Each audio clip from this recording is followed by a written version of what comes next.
Buhay ngayon ng mga starstruck GMA celebrities na sumikat noon. Iwamoto.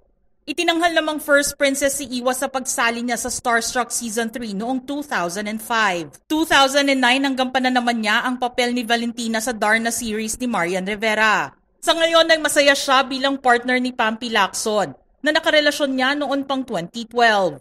Hinihintay na lang kung malapit na ba silang ikasal ni Pampi dahil nag-grant na ang annulment nito kay Jody Santa Maria noong June 2024, makalipas ng 13 years na paghihintay.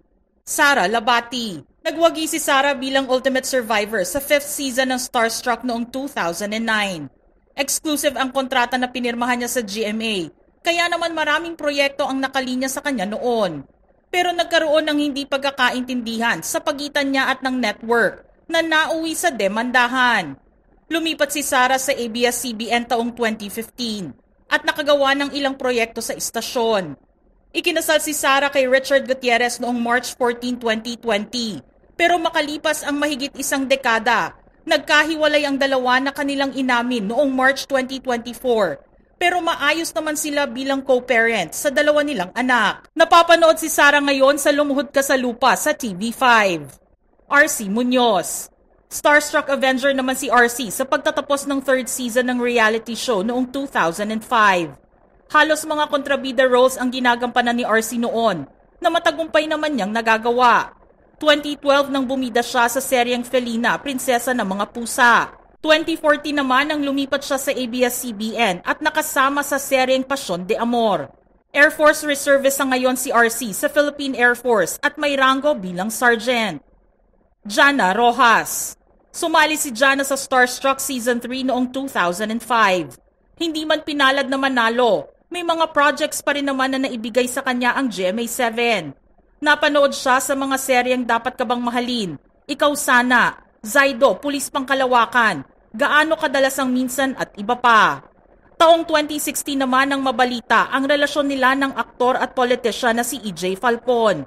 Matapos ang 7 taong pagde-date, ikinasal sila noong March 25, 2023. Nadine Samonte. Isa si Nadine sa mga kasama sa first batch ng Starstruck Avengers noong 2003. Hindi mananalo ay napanatili naman niya ang pagiging kapuso ng matagal na panahon. Nahinto lang siya sa pag-aartista nang siya ay magdesisyong magpakasal kay Richard Chua noong 2013 at bumuo ng pamilya, kasama ang businessman na itinago nila panandalian. 3 naman ang kanilang naging anak. Naging kontrobersyal naman ang natapos na GMA Gala 2024 dahil sa hindi magandang karanasan ni Nadine sa event. Hindi umano siya nabigyan ng halaga bilang isang talent ng GMA Network, kaya siya nagkaroon ng sama ng loob sa istasyon. Jackie Rice. Ultimate female survivor si Jackie sa Starstruck noong Season 3. Dahil dito maraming serye ang kanyang ginawa sa network na nagpapuno sa kanyang schedule. Naging kontrabida naman siya ni Marian Rivera sa Darna series noong 2009 at nagtuloy-tuloy ang pagiging villainess niya sa mga proyekto. Nagkaroon naman siya ng plano na lumipat sa ABS-CBN noong 2021. Pero mas busy ngayon si Jackie sa kanyang home care business sa US, kaya rin siya nagpahinga sa showbiz. Megan Young. 2nd season ng Starstruck nakilala si Megan na nagsimula rin sa pag-arte sa iba't ibang GMA projects. Lumipat lang siya after 2 years sa ABS-CBN, ngunit bumalik din siya sa GMA noong 2015. Sumabak din sa pageantry si Megan at nauwi ang Miss World crown noong 2013 na naging kauna-unahang Filipina na nakapag-uwi nito mula noong magsimula ang pageant noong 1951. Ikinasal sila ng aktor na si Micael Daes noong January 25, 2020 matapos ang mahigit 10 taong pagde-date.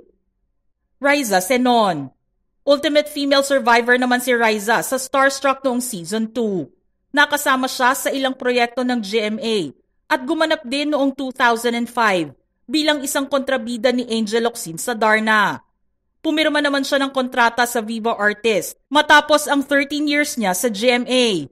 Taong 2018 nang maging exclusive siya sa ABS-CBN na napanood sa Ang Probinsyano. Taong 2020 naman nang isilang niya ang anak nila ng cinematographer na si Miguel Cruz. May bagong pelikula naman si Riza ngayon kung saan kinailangan niyang magpakalbo. Paulo Avellino. Malaking oportunidad para kay Paulo ang mapasama sa Starstruck noong 2006. Kahit hindi siya nanalo sa reality show, pinatunayan niyang magaling siya sa aktingan. Taong 2011 ay nagdesisyon siyang lumipat sa ABS-CBN para i-reinvent ang kanyang sarili bilang isang aktor. Hanggang sa ngayon nga ay maganda ang ipinapakita ni Paulo sa mga ibinibigay na proyekto sa kanya ng management at naging matagumpay din ang pagpapareha sa kanya kay Kim Chiu at nakabuo ang Kimpao ng maraming fanbase. Yasmin Curdy.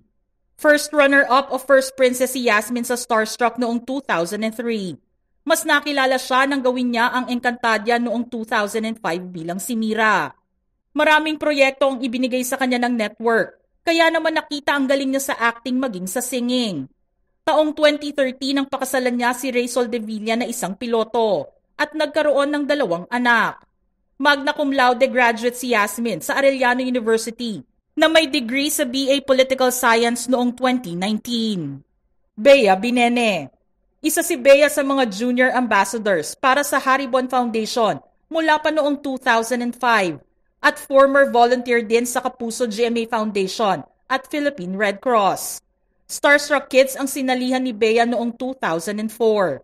Nakasama niya si Jake Vargas sa una nilang title role sa Alice Bungisngis and Her Wonder Wally serye at naging kontrabida sa seryeng Carmela noong 2014. Sa ngayon ay under contract na siya ng Viva Artist Agency. Mark Heras. Siya ang kauna-unahang ultimate male survivor sa Starstruck noong 2003. Malayo ang narating ng showbiz career ni Mark, lalo na noong nasa love team pa sila ni Jeneline Mercado. Ilang proyekto rin ang kanyang nagawa sa GMA, kaya naman tumatak ang pangalan niya sa mga manonood. Napapanood naman siya ngayon sa Abot Kamay na Pangarap. Ikinasal siya sa beauty queen na si Nicole Donesa noong September 8, 2021, na una rin niyang nakilala sa seryeng Bihag sa GMA. Dion Ignacio.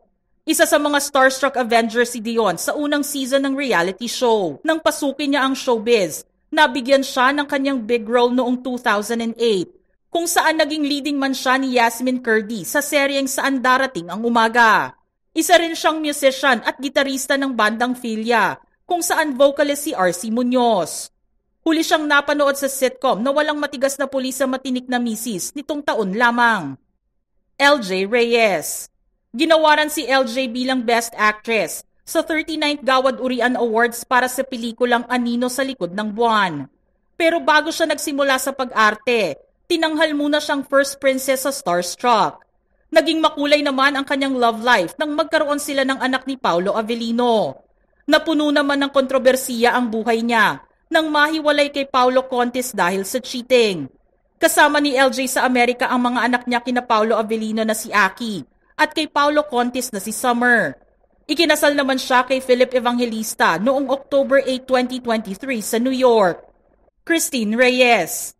Hindi rin pinalad na manalo si Christine sa reality show sa pagsali niya noong Season 1. Minor roles naman ang ginampanan niya sa ilang mga serya sa GMA, pero noong lumipat siya sa ABS-CBN, dito na siya nagsimula na gawin ang daring role bilang si Eva Fonda. Magmula noon ay naipakita ni Christine ang kanyang galing sa pag-arte. Nagpakasal siya sa martial artist na si Ali Katibi noong January 27, 2016. Isang taon matapos isilang ang kanilang anak. Mahigit isang taon na ring annulled ang kasal nila ni Ali at nasa relasyon siya ngayon sa aktor na si Marco Gumabaw. Katrina Halili. Siya ang kauna-unahang Filipina na pinangalanan ng FHM Philippines bilang sexiest woman ng 2 beses noong 2006 at 2008. Avenger lang siya sa Starstruck pero nakagawa siya ng sarili niyang pangalan sa showbiz. Naipakita niya kung gaano siya kagaling bilang isang kontrabida. 2012 nang isilang niya ang anak nila ni Chris Lawrence. Naibalita naman nitong January 29, 2024 ang pagpanaw ng kanyang non-showbiz partner at dating mayor ng Waol, Lanao del Sur na si Jeremy Giab dahil sa heart attack. Real estate ang pinasok na business ni Katrina at may mga lupain na rin siya sa Palawan na kanyang pagmamay-ari. Chris Bernal. Ultimate female survivor si Chris sa 4th season ng Starstruck. Naging ka-love team niya si Alger Abrenica at nagkasama sila sa ilang mga shows sa GMA. Kahit natapos na ang kanilang love team, nagpatuloy sa pag-arte si Chris. Ikinasal sila ng kanyang longtime boyfriend na si Perry Choi noong September 21, 2015 at isinilang ni Chris ang una nilang anak noong August 15, 2023. Huli siyang napanood sa pelikulang 10 Little Mistresses noong 2023. Mike Tan. Siya ang itinanghal na ultimate survivor sa Batch 2 ng Starstruck at naging exclusive artist ng GMA magmula noon. Silang dalawa ni LJ Reyes na first princess ng kanilang batch ang naging magka-love team noon at maraming proyekto rin ang kanilang pinagsamahan. Nitong taon lamang ay napanood siya sa Love Die Repeat ni Sian Lim at Jeneline Mercado. Ikinasal si Mike sa kanyang non-showbiz partner noong January 22, 2018. Mayroon na silang dalawang anak. Charisse Solomon. Sa Starstruck The Next Level unang nakita si Charisse.